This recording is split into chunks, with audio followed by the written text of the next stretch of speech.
ये एक बड़ा भारी कारण है कम्युनिस्ट पार्टीज का एक ये है कि वो सैद्धांतिक रूप से तो बिल्कुल ठीक है, न्याय की बात करती हैं।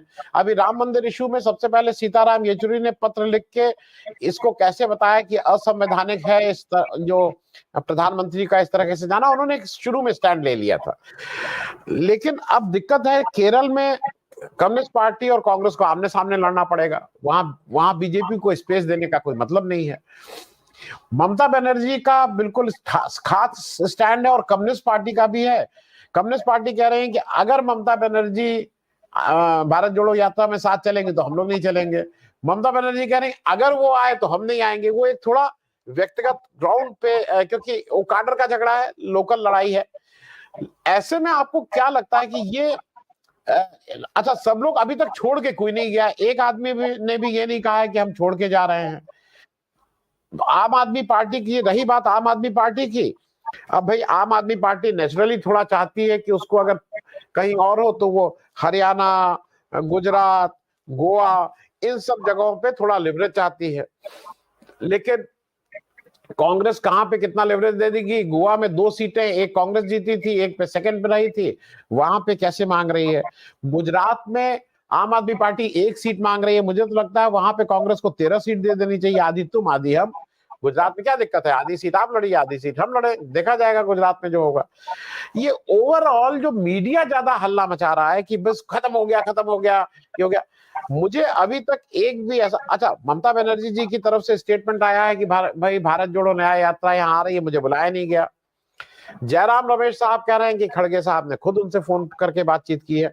मिसकम्युनिकेशन हो सकता है। ममता बनर्जी जी का शुरू से भी रहा है कि वो थोड़ा टेम्परामेंटल, वो क्या रहती है, मेरे जितने बंगाली दोस्त हैं वो भी थोड़ा बहुत शॉर्ट फ्यूज वाले होते हैं। खर्च पल में गुस्सा, पल में मोहब्बत, तो वो है, वो उनका टेम्परामेंटली है। वो कोई जो भी वो कर रहे हैं वो ऐसा नहीं कर रहे हैं कि उनके मन मुताबिक वो नहीं है। जैसा अनिल जैन साहब ने कहा कि नीतीश जी का एक अपना स्वभाव है, उनको पता है कि किस तरह से लोग बिहेव करते हैं। ममता जी का अपना स्वभाव है। ऐसे में मैं इसलिए बार बार इस बात को कर रहा हूं कि जो मीडिया प्रचारित कर रही है कि सब खत्म, ये बीजेपी का को ये लगता है, ये उसकी ख्वाहिश है कि सब खत्म हो जाए, लेकिन खत्म तो नहीं हो रहा है। अशोक भाई साहब, ये पहली बात तो ये समझ लेनी चाहिए कि ये गठबंधन है जिसका सबका लक्ष्य क्या है? दिल्ली पहुंचना। दिल्ली दूर है लेकिन दिल्ली पहुंचना सबका लक्ष्य है। गठबंधन की राजनीति में ये सब होना स्वाभाविक प्रक्रिया है। ये कोई राजनीतिक पार्टी नहीं है इंडिया, ये गठबंधन है। जबकि इनके मुकाबले में सामने बीजेपी जो है, ये न सिर्फ एक पार्टी, एक ऐसा संगठन है जिसको आप ये कहिए कि अर्ध सैनिक संगठन कहिए, जिसको अनुशासन के नाम पे कहा जाता है, लेकिन वो है तो फासिज्म से प्रभावित एक ऐसा संगठन जिसमें क्या है, जैसा राम मंदिर के टाइम में हमने देखा कि राम मंदिर आंदोलन में भाग लेने वाले लोगों को भी पास नहीं मिले, वो लोग वहां पहुंच भी नहीं पाए। तो इस प्रकार की जो स्थिति है वो चारित्रिक बात है। गठबंधन के अंदर ये सब स्वाभाविक है, लेकिन अंत में ये सही है, गठबंधन टूटेगा नहीं, क्योंकि सबका लक्ष्य अभी दिल्ली है, न कि कोई राजनीतिक एजेंडा तो किसी ने डिक्लेयर नहीं किया है कि मेरा राजनीतिक एजेंडा ये है या वो है, दूसरा है। केवल लेफ्ट एक ऐसा है जिसका एक निश्चित राजनीतिक एजेंडा है और उस राजनीतिक एजेंडे पे वो हमेशा पक्के रहते हैं, पुख्ता रहते हैं, चाहे चुनाव जीते हैं या ना जीते हैं। उनका कैडर क्या कर रहा है उसकी भी वो सुनवाई नहीं करते। तो ये सब चीज़ों को ध्यान में रख के हमें देखना पड़ेगा। मीडिया इसके अंदर, जिसको लोकतंत्र का चौथा स्तंभ कहा जाता है, वो चौथा स्तंभ नहीं, वो शासन का ही एक हिस्सा बन गया है, शासन का ही एक भाग बन गया है। ये स्थिति बड़ी दुर्भाग्यपूर्ण है। ऐसी स्थिति जो देश की वर्तमान स्थिति है, इसमें मीडिया को प्रतिपक्ष की भूमिका निभानी चाहिए थी, और प्रतिपक्ष चूंकि कमजोर है इसलिए मीडिया ही वो ऐसी ताकत, कैसी लोकतंत्र में वो आवाज हो सकती थी जो सच्चाई को लोगों के सामने ला सकती है, या संवैधानिक बातों को लोगों के सामने ला सकती है, या लोकतंत्र को स्ट्रेंथ देने के काम को वो कर सकता है। लेकिन दुर्भाग्य से मीडिया शासन का एक हिस्सा बन गया, शासन का नहीं, शासन करने वाली पार्टी का एक हिस्सा बन गया, ऐसा कहें, चाहे वो किसी भी कारण से बने हो। क्योंकि अभी सोचा जाता है वैकल्पिक मीडिया का तो सोशल मीडिया के जरिए आप जैसे लोग जरूर थोड़ी थोड़ी बात करते हैं, लेकिन वो अभी मीडिया, प्रिंट मीडिया तो बेचारा कुछ बोल ही नहीं सकता। अभी उसकी ऐसी खौफनाक हालत कर रखी है, ऐसी खराब हालत कर रखी है सरकारी नीतियों ने, कि वो तो हर वक्त कांप रहा है बुरी तरह से। वो सच्चाई को लेकर के खड़ा ही नहीं हो सकता।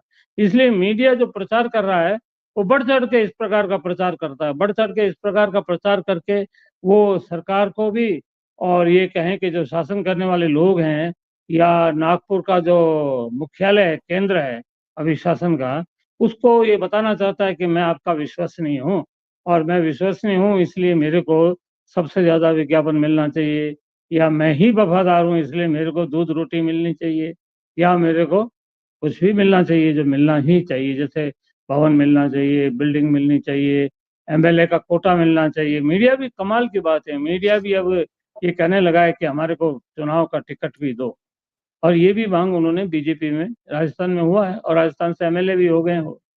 तो ये हालात के अंदर मीडिया के बारे में, चूंकि मैं भी उसका एक हिस्सेदार हूँ, ये ज्यादा कुछ कहना नहीं चाहता, कह भी दिया है मैंने। आप अगर इशारे में समझ गए हैं तो अच्छी बात है। लेकिन राजनीतिक पार्टियों को अब संयम बरतना ही चाहिए। मीडिया को कहीं ना कहीं से कोई इशारा मिलता है, तब वो उसको अतिरंजित करके या बढ़ा चढ़ा करके वो उसको पेश करता है। अभी बिहार के नीतीश कुमार जी के बारे में उनको अनुभव तो बहुत है, लेकिन उनका पास हिस्ट्री इस प्रकार का है कि जो बात मीडिया दिखा रहा है या भाजपा दिखाना चाहती है, वो प्रमाणित होने लग जाता है। और मतदाता जो है हमारा, वो अभी गंभीर नहीं है कि मतदाता को इस दो बातों से 75 सालों से महरूम रखा जाता है कि उसको राजनीतिक प्रशिक्षण ना हो। कोई भी राजनीतिक दल या कोई भी व्यक्ति या कोई भी समूह किसी भी राजनीतिक बात के ऊपर या किसी मूल मुद्दों के ऊपर बहस नहीं छेड़ता। जैसे राष्ट्र के मुद्दे पर जो स्वदेशी की बात थी, उसको लेके बीजेपी अब बहस नहीं छेड़ती। अभी आज राजस्थान के अंदर फ्रांस के राष्ट्रपति आए हुए हैं, अच्छी बात है, लेकिन अब ये कह रहे हैं कि विदेशी विनियोग यहाँ लाना चाहते हैं, विदेशी धन यहाँ लाना चाहते हैं, स्वदेशी का क्या हुआ, इस पे कोई बात नहीं करता। ठीक इसी से और भी 50 ऐसे मुद्दे हैं जो हमने आज़ादी के पिछले, आज़ाद होने के बाद हमने उन मुद्दों को अपने विकास का आधार बनाया था। जैसे ग्राम राज या गांधी को, या इस प्रकार की बातों को लेकर अब कोई चर्चा नहीं है। गांव हमारे उजड़ रहे हैं, और उजड़ ही नहीं रहे, वहां से जो पॉपुलेशन माइग्रेट हो रही है, वो माइग्रेट होकर शहरों में भीड़ को बढ़ा रही है। भीड़ और शहर में व्यवस्था भी हम नहीं कर पा रहे हैं। लेकिन मीडिया इसको प्रचार नहीं करता, और राजनीतिक पार्टी इस पर बहस नहीं करती। उसमें मैं कांग्रेस के ऊपर भी आरोप लगाता हूँ कि वो भी इन मुद्दों पर बहस क्यों नहीं करते। वो बहस करते हैं तो उनको ये डर लगता है कि जो हमारा मतदाता है, जो वोट डालने वाला है, वो उसके ऊपर कुछ ना कुछ सीख जाएगा, तो उनसे भी सवाल करेगा। राम मंदिर पे भी जिस प्रकार की बहस होनी चाहिए थी, गठबंधन को भी करनी चाहिए थी, गठबंधन के तमाम दलों को करनी चाहिए थी, उस प्रकार की बहस नहीं हुई। उल्टा हम लोग कंप्रोमाइज का रास्ता निकालते हैं। जैसे सॉफ्ट हिंदुत्व का एक नया शब्द चला, इस सॉफ्ट हिंदुत्व की जरूरत क्या है? हम धर्मनिरपेक्ष संविधान के अंदर रहते हैं। अब धर्मनिरपेक्ष संविधान के अंदर हम सबके प्रति या तो सॉफ्ट होने चाहिए या बिल्कुल निरपेक्ष होने चाहिए, ऐसे कि हमें उसमें जैसे ना तो दरगाह पे हम चादर चढ़ाने जाएं, ना किसी मंदिर में धोख लगाने जाएं। क्योंकि जब आप धर्मनिरपेक्ष राष्ट्र के धर्मनिरपेक्ष संविधान के तहत, तो आपको इन सब चीजों से दूर रहना चाहिए। राजनीति करने वाले लोगों को अपनी मर्यादा में रहना चाहिए, लेकिन हम उस पर बहस नहीं करते। बहस अगर आप करेंगे तो फिर क्या है, एक बार तो आपको दिक्कत आएगी, लेकिन मतदाता प्रशिक्षित हो जाएगा। मतदाता को प्रशिक्षित करना इस लोकतंत्र की रक्षा के लिए बहुत जरूरी है। अब मुझे लगता है कि राजनीतिक पार्टियां अगर ये काम नहीं करती, तो ये मीडिया को करना चाहिए, और मीडिया भी अब ये नहीं करता, तो स्वतंत्र जैसे जस्टिस तार कुंडे और इन लोगों ने, जयप्रकाश नारायण भी थे उसमें, उन्होंने इस प्रकार के संगठन बनाए थे, मतदाता मंडल वगैरह, इस प्रकार की कोशिश की थी कि मतदाता प्रशिक्षित हो। हम देखते हैं जयप्रकाश नारायण के आंदोलन की तरफ चले जाएं, अभी जो लोग सत्ता में हैं उनमें से बहुत सारे लोग 1975 के उस आंदोलन में थे, और वो उस आंदोलन की जो संपूर्ण क्रांति की जो मर्यादाएं थी, संपूर्ण क्रांति का जो उद्देश्य था, उस उद्देश्य से बहुत दूर भटक गए। और फिर जब हम एक बार इकट्ठे होते हैं कि सब इकट्ठे होकर के इंदिरा गांधी को हटाओ, अभियान चला, बहुत अच्छी बात है, अब मोदी जी को हटाओ, बहुत अच्छा अभियान है, लेकिन ये सब दिल्ली पहुंचने तक का ही है क्या? दिल्ली पहुंचने के बाद लोक कल्याण का मार्ग कौन सा होगा? ये बात तो कोई बोलता नहीं है। और मेरे ख्याल है गठबंधन तो अभी बोलेगा इसलिए भी नहीं ना कि गठबंधन का तो ये अगर अलग अलग पॉलिटिकल एजेंडे हुए या अलग अलग कोई विकास की अवधारणाएं हुई या अलग अलग किसी प्रकार की इकोनॉमिक अवधारणाएं हुई या सोशल अवधारणाएं हुई तो फिर तो गठबंधन चलेगा नहीं। इसलिए गठबंधन को काफी लिबरल होने की जरूरत है और वो लिबरल है। और अभी ये कहना पड़ेगा राहुल गांधी जी जिस अभियान में लगे हैं उस अभियान के अंदर ये दिख भी रहा है कि वो इस विचलित नहीं है और वो अपने जनता से जुड़ने की कोशिश को कर रहे हैं और ये कोशिश जारी रखनी चाहिए उनको, चाहे वो जी ये यात्रा पूरी हो जाए। यात्रा तक बात नहीं है, यात्रा के बाद जब वो आगे निकल जाते हैं तो पीछे उनका जो संदेश है कांग्रेस पार्टी को उस संदेश को लेकर जनता के पास जाना चाहिए। और जहां जिस प्रदेश से वो निकल रहे हैं उस प्रदेश के से जब वो आगे जाते हैं तो उस प्रदेश की पार्टी को ये कोशिश करनी चाहिए कि उस संदेश को लेकर अपने गांव में, अपने शहर में, अपने इलाके में कोई इसी प्रकार की यात्रा निकालें या इसी प्रकार की नुक्कड़ सभा, कोई कॉर्नर सभा या कोई अच्छी सभा जैसे भी करना चाहें वो इस बात को प्रचारित करें। गठबंधन के टूटने की मुझे अभी संभावना कोई लगती नहीं। ठीक है, इसका करके एक ऐसा माहौल भारतीय जनता पार्टी बनाने में जरूर कामयाब हो रही है।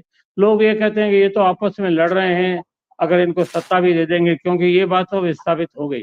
लोग कहते हैं एक सशक्त शासन चाहिए और एक इस प्रकार का बहुमत चाहिए। डबल इंजन की सरकार एक नया वो चल गया है, डबल इंजन की सरकार होती है तो ही विकास होता है।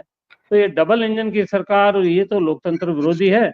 और एक दूसरी बात और है कि जब हमारा कंट्री एक फेडरल स्टेट है, हम कहते हैं हमारे संविधान के अंदर कि हम संघीय राज्य हैं, तो संघीय राज्य हैं तो उसके लिए आपका वैसा चरित्र भी होना चाहिए। जो यूरोप के देश हैं, दूसरे देशों में आप देखिए, वो संघ की अवधारणा को व्यवहार में उतारते हैं। जब संघ की अवधारणा को व्यवहार में उतारते हैं तो उनके अंतर्विरोध इस प्रकार के नहीं होते जिस प्रकार के हमारे हैं। हमारे यहाँ तो यह है कि उन्होंने भाजपा ने ये नारा भी दिया था, कांग्रेस मुक्त भारत। ये क्या एक अलोकतांत्रिक नहीं है? भाई क्यों मुक्त होना चाहते हैं आप? क्यों कांग्रेस मुक्त हो और क्यों कोई भाजपा मुक्त हो और क्यों कोई वामपंथी मुक्त हो? आप अपने अपने एजेंडे पर अपने अपने इलाके में अच्छी तरह से काम कीजिए, लोक कल्याण का कोई ना कोई रास्ता निकालिए। इसमें हमें फिर गांधी के पास जाना पड़ेगा जहाँ कहते हैं मतभेद हो और लेकिन मनभेद नहीं हो। मतभेद होना तो लोकतंत्र में मैं समझता हूँ अच्छा है और उसी से डेमोक्रेसी नाम के शब्द का भी इजाद हुआ है। तो डेमोक्रेसी और जो बहसवास है इससे हम नए रास्ते को निकाल सकते हैं। अभी जी गठबंधन से हमें बहुत उम्मीदें हैं और मीडिया तो ये प्रचार करेगा और थोड़ा बहुत लोग समझने भी लगे हैं कि ये जो मीडिया है ये शासन की बात को प्रचारित करता है।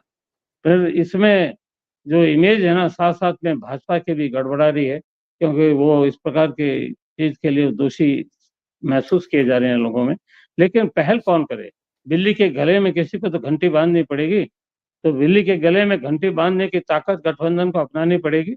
चाहे वो दिल्ली कितने लोग पहुंचते हैं, मोदी जी हटते हैं कि नहीं, 24 में मोदी जी आते हैं या नहीं, ये इतना महत्वपूर्ण नहीं है। जितना महत्वपूर्ण ये है कि आप इनकी नकेल कसते हैं कि नहीं। धन्यवाद। जी जी जी अनिल भाई, एक अशोक भाई साहब बहुत संक्षेप में, क्योंकि समय बिल्कुल खत्म है, 1 मिनट में सिर्फ एक चीज मुझे बता दीजिए। मैं नाम ले लूं क्योंकि वो नाम घुमा फिरा के हमारे कुछ दर्शक ले रहे हैं। जेडीयू का जितना नुकसान इस समय केसी त्यागी साहब कर रहे हैं उतना नुकसान कोई नहीं कर रहा है। और केसी त्यागी साहब का नाम ये ले रहा हूं क्योंकि उनकी जो नेम टू फेम ये था कि जब जनता सरकार बनी तो वो कुछ फोटो, आपत्तिजनक फोटो थी जगजीवन बाबू के लड़के की, वो कपिल मोहन की गाड़ी से चुरा के ले आए थे। ये यहां से उनका करियर स्टार्ट हुआ। फिर हापुड़ से 89 में वो लोकसभा जीते। अब वो बिहार के बारे में अच्छा वो दिल्ली रहते हैं, बीच में नीतीश को सद्बुद्धि आई थी, नीतीश ने उनको हटा दिया था। अब लेकिन जुगाड़बाजी करके वो फिर स्पोक्स पर्सन बन गए हैं। वो अब एक वहां पे केसी त्यागी बैठे हुए हैं, एक कांग्रेस में प्रमोद कृष्णन बैठे हुए हैं, इस तरह के हर उसमें 2-3 हैं। अब इनको क्यों रखा जाता है, इनको क्या रखा जाता है, ये आपको समझ में आता है अशोक भाई? क्योंकि मेरे कॉम्प्रहेंशन में नहीं है कि केसी त्यागी जेडीयू का नुकसान करते हैं, इंडिया का नुकसान करते हैं कि फायदा करते हैं। प्रमोद कृष्णन कांग्रेस का फायदा करते हैं कि नुकसान करते हैं? मैं जरा आपसे बहुत संक्षेप में 1-2 मिनट में समझ लूं, इन लोगों का रोल क्या होता है? कि कुछ नहीं, ये एक कॉरपोरेट कल्चर का एक हिस्सा है। जब हमारी राजनीतिक सत्ता या राजनीतिक पार्टियां जो डेमोक्रेसी के आधार पर चलना चाहिए, उनके करेक्टर पे भी इस कॉरपोरेट करेक्टर का इफेक्ट आ रहा है। उनको कंसल्टेंट, एडवाइजर, इनकी क्या जरूरत है? लोकतंत्र है, पार्टियों के अंदर भी लोकतंत्र होना चाहिए। और पार्टियों के अंदर भी जब लोकतंत्र होता है, तो पार्टियों के अंदर कमजोर भी होता है, बहादुर भी होता है, पैसे वाला भी होता है, गरीब भी होता है, सब तरह के लोग होते हैं। उनमें ऐसे लोग होते हैं जिनके पास पर्याप्त अनुभव भी होता है। हो सकता है उनके पास सिर गिनाने को कम, लेकिन पार्टियों को पार्टियों के तरीके से चलने की संस्कृति पे वापस आना ही पड़ेगा। क्योंकि इस प्रकार के जो कंसल्टेंट हैं, ये किसी बीमारी का इलाज नहीं है। ये सलाह देके भ्रम पैदा कर सकते हैं। और उनके पास भी जो बौद्धिक क्षमता आती है, या जो बौद्धिक अपना प्रवचन करते हैं, या जो सलाह देते हैं, वो कहाँ से लाते हैं? वो लाते तो लोगों से। और सबसे दुर्भाग्यपूर्ण बात ये है कि इस प्रकार के जो लोग हैं, वो भी जनमानस से दूर हैं। इसलिए वो कैसे सच्ची बात कह सकते हैं? और जहां तक वो बात आई ममता जी की, और वो जो पहले आप लोग बात कर रहे थे, उसमें रविंद्रनाथ टैगोर ने कहा था, एकला चालो रे। तो राहुल गांधी जहाँ चल रहे हैं, जिस रास्ते पे चल रहे हैं, वो भविष्य में कांग्रेस पार्टी को और कांग्रेस की मुहिम को बहुत मजबूत कर देने वाला है। वो आरएसएस के सारे अभियानों को फेल करने वाला है। क्योंकि मोहब्बत की दुकान तो हर एक को चाहिए। हर माँ को अपने बच्चे की जिंदगी चाहिए, हर माँ को अपने बच्चे की तरक्की चाहिए, हर बहन को अपना भाई चाहिए। और वो सारा कब हो सकता है? जब हमारे मुल्क में शांति हो, अमन हो, सब लोग मिलजुल के चलें। ये इतना सा एजेंडा ही राहुल गांधी का बड़ा भारी पड़ेगा बीजेपी के लिए, या उन सब लोगों के लिए। देखिए, लोकतंत्र के अंदर एक पूरे समुदाय को राजनीति से बाहर कर दिया गया है। ये कितनी बुरी बात। ये बुरी बात इसलिए है, ये लोकतंत्र तोड़ने वाली, जिसको आप अल्पसंख्यक कहिए, मुस्लिम कहिए, उन सबको दरकिनार कर दिया गया है। और हिंदू मुस्लिम और एकता की जो बात थी, या सिख जो कहते हैं ना, तो उसमें एक आधा मॉडल के रूप में किसी को रख लेंगे, और उसके बाद कहेंगे राष्ट्रीय एकता। ये ऐसे एकता बनने वाली नहीं है। राहुल गांधी बिल्कुल राइट ट्रैक जी। पे हैं। चाहे दिल्ली पहुंचे या नहीं पहुंचे, दिल्ली में कांग्रेस को मेजोरिटी मिले या नहीं मिले, लेकिन कांग्रेस के अंदर जान फूंकने का वो काम कर रहे हैं। कांग्रेस ही नहीं, जो लोग डेमोक्रेसी के पक्ष में हैं, उनमें जान फूंकने का काम कर रहे हैं। और लोगों में एक आशा की किरण जगा रहे हैं, जिनका आज कोई नहीं है, जिनका रिप्रेजेंटेशन होने की संभावना लुप्त हो गई है। उनको लगता है कि अभी कोई है जो हमारे बारे में बात करने वाला है। और दुनिया को भी लगता है। दुनिया में भी आप देखिए ना, दुनिया को भी ये लगना चाहिए कि देश में लोकतंत्र है। इसमें अल्पसंख्यकों को अलग थलग करना उचित नहीं है किसी भी राजनीतिक पार्टी के लिए। और मेरे ख्याल है जब चुनाव आयोग के पास ये अपना संविधान भेजते हैं, उसमें ये लिखते भी होंगे ना, कि संविधान में लिखा होगा कि कोई भी आदमी हमारी पार्टी का मेंबर बन सकता है, कोई भी आदमी हमारी पार्टी से चुनाव लड़ सकता है। तो फिर ऐसी सारी बातें जो है, उसमें एक समुदाय को बिल्कुल दरकिनार कर देना, जिनकी काफी बड़ी आबादी हमारे देश के अंदर है, या दुनिया के अंदर दूसरे देशों के मुकाबले हमारे यहाँ मुस्लिम ज्यादा हैं। उनको इस प्रकार से निराश करने की जरूरत नहीं है। राहुल गांधी उनके बीच में निश्चित तौर पे एक चिराग है। धन्यवाद।